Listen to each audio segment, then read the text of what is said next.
India की जो London जाने वाली फ्लाइट थी वो टेक ऑफ के बाद यहाँ पे क्रैश हो गई है, जिसमें इंडियन एयरलाइंस का एक मुसाफिर तैयारा जुमेरात को अहमदाबाद के हवाई अड्डे से परवाज करते ही ज़मीन पर गिरकर तबाह हो गया। ये जहाज़ हवाई अड्डे के नज़दीक एक रिहायशी इलाके पर गिरा। जहाज़ के गिरते ही आग का गहरा मरगुला उठा और उसने आसपास की इमारतों को भी अपनी जद में ले लिया।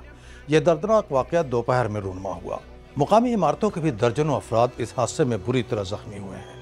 हादसे के वक्त पूरे इलाके में अफरा तफरी मच गई। एयर इंडिया की फ़्लाइट 171 अहमदाबाद से लंदन की परवाज़ पर थी।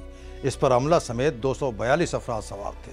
ज़मीन पर गिरने की शिद्दत और आग लगने से यह जहाज़ पूरी तरह तबाह हो गया है।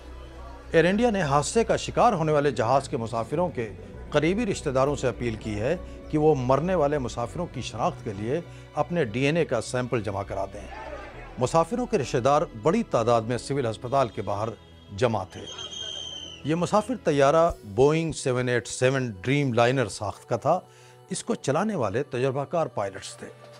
इसे पैसेंजर सेफ्टी के मामले में मॉडर्न इंजीनियरिंग का शाहकार तस्वुर किया जाता है। कंपनी की वेबसाइट के मुताबिक इसमें high tech video game controller की तरह एक फ्लाई बाय वायर निज़ाम नस्ब है। इसमें पायलट जो हिदायत देता है, इस निज़ाम का कंप्यूटर जहाज़ को खुदकार तरीके से परवाज़ को उसी पोजीशन में ला देता है।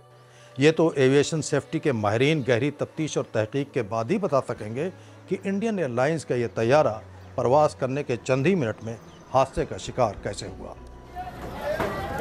इंडियन एयरलाइंस के इस तैयारे पर 169 इंडियन शहरी, 53 बरतानवी नेशनल, 7 पुर्तगाली और 1 कैनेडियन मुसाफिर के अलावा 2 पायलट और 10 क्रू मेंबर्स सवार थे।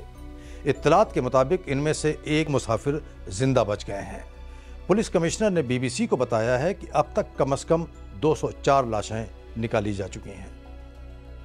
ये इंडिया में गुज़िश्ता 2 अशरे में रूनुमा होने वाला बदतरीन फ़दाई हादसा है। इंडिया के वज़ीर आज़म नरेंद्र मोदी ने इस हादसे को एक इंतहाई दर्दनाक सानहा करार दिया है। बरतानिया, फ्रांस, इटली और दीगर मुल्कों के रहनुमाओं ने भी इस हादसे पर अपने गम का इजहार किया है।